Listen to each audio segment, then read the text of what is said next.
എല്ലാവരും എടുക്കുന്ന കോഴ്സ് അത് തന്നെ ഞാനും എടുക്കാമെന്ന് കരുതിയാൽ വ്യത്യസ്തമായ കഴിവുകൾ നമുക്കുണ്ടെങ്കിൽ നമുക്ക് രക്ഷപ്പെടാൻ പറ്റും. പക്ഷേ കോമ്പറ്റീഷൻ വളരെ കൂടുതലാവും, അവസരങ്ങൾ വളരെ കുറയും. അപ്പൊ വ്യത്യസ്തമായ പല സാധ്യതകളുമുണ്ട്. പിന്നെ അതോടൊപ്പം തന്നെ പല യൂണിവേഴ്സിറ്റികളിലും ചെലവ് കുറഞ്ഞുകൊണ്ട് നമുക്ക് പഠിക്കാനുള്ള അവസരങ്ങളുണ്ട്. പക്ഷെ നമ്മൾ ആരും പരിശ്രമിക്കുന്നത് വളരെ കുറവാണ്. കോമൺ യൂണിവേഴ്സിറ്റി ടെസ്റ്റ് എഴുതുന്ന ആളുകൾ കേരളത്തിൽ കുറവാണ്. അതുപോലെ തന്നെ മറ്റു UPSCയുടെ ഇതിലാണെങ്കിലും നമ്മൾ നോക്കിക്കഴിഞ്ഞാൽ താരതമ്യേന കുറവാണ്. എല്ലാവരും സിവിൽ സർവീസ് എന്ന് പറഞ്ഞ IAS IPS എന്ന് പറഞ്ഞു പോകുന്നതിന് പകരം അതിനപ്പുറത്തും ഒരുപാട് സാധ്യതകളുള്ള അവസരങ്ങളുണ്ട്. അതിനെക്കുറിച്ച് ആലോചിക്കാം. പൊതുവിദ്യാഭ്യാസ മേഖലയിൽ വലിയ വിപ്ലവം നടക്കുന്ന ഒരു കാലഘട്ടമാണ് ഈ കാലഘട്ടം. ബിൽഡിങ്ങുകളാണെങ്കിൽ അല്ലെങ്കിൽ ഇൻഫ്രാസ്ട്രക്ചറിന്റെ കാര്യത്തിൽ നേരത്തെ സ്കൂളുകൾ പൂട്ടിപ്പോകുന്ന സാഹചര്യം ഉണ്ടായിരുന്നെങ്കിൽ ഇന്ന് അതില്ല. കഴിഞ്ഞ 8 വർഷം കൊണ്ട് നമുക്കറിയാം, 8 വർഷത്തിന് മുമ്പുള്ള ഒരു കാലം നിങ്ങൾക്ക് ഓർമ്മയുണ്ടാവും. കുട്ടികൾക്ക് ഓർമ്മയില്ലെങ്കിൽ രക്ഷിതാക്കൾക്ക് ഓർമ്മയുണ്ടാവും. കേരളത്തിലുണ്ടായിരുന്നു. ഇന്ന് അതില്ല. വിദ്യാലയങ്ങളിൽ കെട്ടിടം എന്ന് പറയുന്നത് 5000 ക്ലാസ് മുറികൾ ഹൈടെക് ആക്കുന്നു എന്ന് പറഞ്ഞ് ഏതാണ്ട് 50,000 ക്ലാസ് മുറികൾ കേരളത്തിൽ ഹൈടെക്കായി മാറി. അത് വലിയൊരു മാറ്റമാണ് അത്യാവശ്യം കുട്ടികൾക്ക് പഠിക്കാൻ. അപ്പൊ പാഠ്യപദ്ധതി പരിഷ്കരണം 2007 ശേഷം വന്നതിന് ശേഷം വലിയ മാറ്റങ്ങൾ ഉണ്ടായി. ആർട്ടിഫിഷ്യൽ ഇന്റലിജൻസ് അടക്കം നമ്മുടെ പൊതുവിദ്യാലയങ്ങളിൽ പഠിപ്പിക്കുന്ന രീതിയിലേക്ക് വിദ്യാഭ്യാസ മേഖല മാറിയിട്ടുണ്ട്.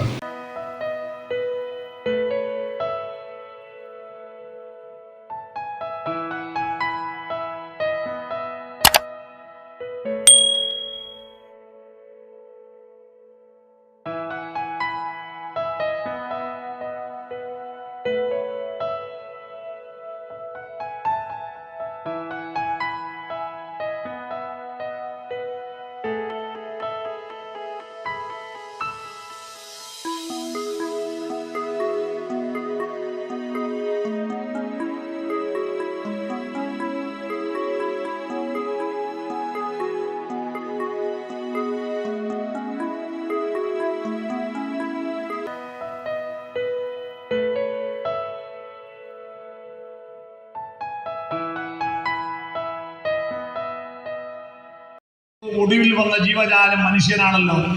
മറ്റു ജീവജാലങ്ങളെല്ലാം നമുക്ക് മുമ്പേ വന്നിട്ടുണ്ട്. നമ്മൾ എന്തിനാണ് ഒടുവിൽ അയച്ചത്? നമ്മുടെ നാട്ടിലൊരു വർത്തമാനമുണ്ടല്ലോ, ലേറ്റായിട്ട് വന്നാലും ലേറ്റസ്റ്റ് ആയിട്ട് വന്നു. നമ്മൾ ഈ ഭൂമിയിൽ വന്നത് മൃഗങ്ങളെപ്പോലെ ഭക്ഷണം കഴിക്കാനും കിടന്നുറങ്ങാനും വിസർജിക്കാനും സന്താനങ്ങളെ ഉണ്ടാക്കാനും വേണ്ടിയിട്ടുള്ള ഒരു ജന്തുവല്ല മനുഷ്യൻ. മനുഷ്യനാവുന്നത് അവന്റെ സോഫ്റ്റ്വെയറിന്റെ വികാസമാണ്. സോഫ്റ്റ്വെയർ എന്ന് പറഞ്ഞാൽ കുട്ടിയൊക്കെ അറിയാലോ, പഴയ തലമുറയിൽപ്പെട്ട ആളുകൾക്കും അറിയില്ലെങ്കിൽ ഞാനത് വിശദീകരിച്ചു തരാം. ഈ കമ്പ്യൂട്ടറിന് ഹാർഡ്വെയറും ഉണ്ട്, സോഫ്റ്റ്വെയറും ഉണ്ട്. ഹാർഡ്വെയർ എന്ന് പറഞ്ഞാൽ അതിൻ്റെ മോണിറ്റർ, TV കാണും പോലെ കാണുന്ന സാധനം, അതിൻ്റെ കീബോർഡ്, അതിൻ്റെ മൗസ്, അതിൻ്റെ UPS, അതിൻ്റെ ബാറ്ററി എല്ലാം ചേരുന്നതാണ് അതിൻ്റെ വസ്തു. അതിൻ്റെ കണ്ണുകൊണ്ട് കാണാനും കൈകൊണ്ട് തൊടാനും പറ്റിയ വസ്തുക്കളാണ് അതിൻ്റെ ഹാർഡ്വെയർ. പക്ഷെ ഇത് കാണാനല്ലല്ലോ കമ്പ്യൂട്ടർ വാങ്ങുന്നത്. അതില് ലോകത്തിലുള്ള ഒരുപാട് അറിവുകൾ അതിൽ അപ്ലോഡ് ചെയ്യുന്നു, അതിൽ നിന്ന് ഡൗൺലോഡ് ചെയ്യാം. അതാണ് അതിന്റെ സോഫ്റ്റ്വെയർ. പക്ഷിമൃഗാദികൾക്ക് ഹാർഡ്വെയറേ ഉള്ളൂ, ശരീരമേ ഉള്ളൂ. മനസ്സുണ്ട്, പക്ഷെ ആ മനസ്സ് അതിന്റെ ശരീരത്തിന്റെ ആവശ്യങ്ങൾ നിർവഹിക്കാൻ മാത്രമുള്ളതാണ്. മൃഗങ്ങളുടെയും പക്ഷികളുടെയും മനസ്സെന്തിനാ? മനുഷ്യർ ഈ ഭൂമിയിൽ ഉണ്ടാകുന്നതിന് മുമ്പ് മൃഗങ്ങൾ ഉണ്ടായിരുന്നു, പൂക്കളും ഉണ്ടായിരുന്നു. പക്ഷെ ആ പൂക്കളെ നോക്കിയിട്ട് ഒരു പക്ഷിയും മൃഗവും ആ പൂവിനെ നോക്കിയിട്ട് മഞ്ഞിൽ വിരിഞ്ഞ പൂവേ പറയൂ നീ ഇളം പൂവേ എന്നെഴുതാൻ ഒരു ഷിബു ചക്രവർത്തി ഉണ്ടായിരുന്നില്ല, അത് ചിട്ടപ്പെടുത്താൻ ജെറി അമൽദേവ് ഉണ്ടായിരുന്നില്ല, അത് പാടാൻ യേശുദാസും ഉണ്ടായിരുന്നില്ല. മനുഷ്യർ ഈ ഭൂമിയിൽ ഉണ്ടാകുന്നതിന് മുമ്പ് മഴവില്ലുണ്ടായിരുന്നു അല്ലേ? ആ മഴവില്ലിനെ നോക്കിയിട്ട് ഒരു കുറുക്കനും ഓരിയിട്ടില്ല. മാരിവില്ലു പന്തലിട്ട ദൂരചക്രവാളം മാടി മാടി വീളിക്കുന്നതറിഞ്ഞില്ലേ, പഞ്ചശരൻ വളർത്തുന്ന പൈങ്കിളിപ്പെണ്ണെ പാടാൻ ആരും ഉണ്ടായിരുന്നില്ല. നമ്മൾ ഈ ഭൂമിയിൽ വന്നതിന് ശേഷമാണ് ഈ പ്രപഞ്ചത്തിന്റെ, കാലത്തിന്റെ, ദേശത്തിന്റെ അറ്റത്തെ പറ്റി ചിന്തിച്ചത്. ഒരു കിണറ്റിലെ തവളയുടെ പ്രപഞ്ചം ആ കിണറാണ്. ഒരു കാട്ടിലെ ആനയുടെ പ്രപഞ്ചം എന്ന് പറയുന്നത് ആ കാടാണ്. അല്ലാതെ അപ്പുറത്ത് പാകിസ്ഥാനുണ്ട്, അതിന്റെ അപ്പുറത്ത് ഗൾഫ് ഉണ്ടെന്നൊന്നും ഒരു പക്ഷിയും മൃഗവും ചിന്തിക്കാറില്ല. എന്നാ മനുഷ്യൻ ദേശത്തിന്റെ അപ്പുറത്തേക്ക് ചിന്തിക്കും. അങ്ങനെ ചിന്തിച്ചത് കൊണ്ടാണ് നമ്മൾ രഥങ്ങൾ ഉണ്ടാക്കിയത്, രഥങ്ങളിൽ മോട്ടോർ പിടിപ്പിച്ചിട്ട് മോട്ടോർ കാറുകൾ ഉണ്ടാക്കിയത്, ആ കാറും വിമാനവും കപ്പലും ഉണ്ടാക്കിയത് ദേശത്തിന്റെ അപ്പുറത്തേക്ക് പോകാനുള്ള നമ്മുടെ മനസ്സിന്റെ ഇച്ഛാശക്തി കൊണ്ടാണ്. കാലത്തിനപ്പുറത്തേക്ക് പോകണം. കാലബോധമുണ്ടോ മൃഗങ്ങൾക്ക്? 2024 ജൂൺ മാസം 8-ാം തീയതി, ഇന്ന് ശനിയാഴ്ചയാണെന്ന് ഈ നാട്ടിലെ മുതുമലയിലെ പട്ടാമ്പിയിൽ ഏതെങ്കിലും പശുവിനോ പട്ടിക്കോ പൂച്ചക്കോ അറിയാവോ? ഇല്ല. അവർക്ക് കാലബോധമില്ല.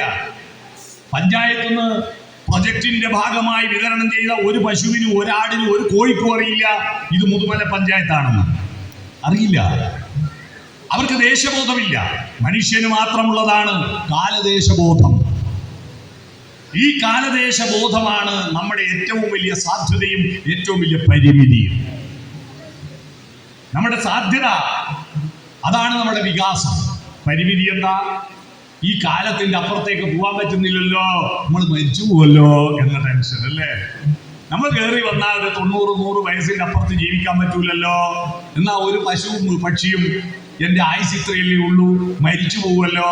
മരണം വാതിൽക്കലൊരു നാൾ മഞ്ചലുമായി വന്നു നിൽക്കുമ്പോൾ എന്ന ടെൻഷൻ ഒരു പക്ഷി മൃഗാദിക്കില്ല.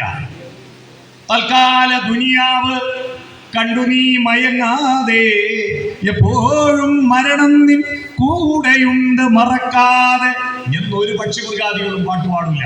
നമ്മുടെ പരിമിതിയാ, നമുക്ക് ഇത്രയല്ലേ ഉള്ളൂ കാലം എന്നൊരു ടെൻഷൻ. നമുക്ക് ഇവിടെയല്ലേ നിൽക്കാൻ പറ്റുന്നുള്ളൂ. ഞാനിപ്പോ അനുഭവിച്ച ടെൻഷൻ എന്താ? ദേശത്തിന്റെ അപ്പുറത്തേക്ക് മനസ്സെത്തുന്നിടത്ത് ദേഹത്തുന്നില്ല. കുറ്റിപ്പുറത്ത് ട്രെയിൻ നിർത്തിയിട്ട് ഇത് പോന്നില്ല.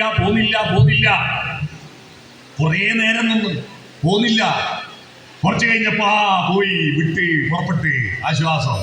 പുറപ്പെട്ട് വണ്ടി നീണ്ടി സ്പീഡായി വരുന്നു. കുറച്ച് കഴിഞ്ഞാൽ മനസ്സിലായത് അപ്പുറത്തെ ട്രാക്കിലുള്ള വണ്ടി അങ്ങോട്ട് പോയതാണ്. നമ്മൾ നിർത്തിയെടുത്ത് നിൽക്കുകയായിരുന്നു.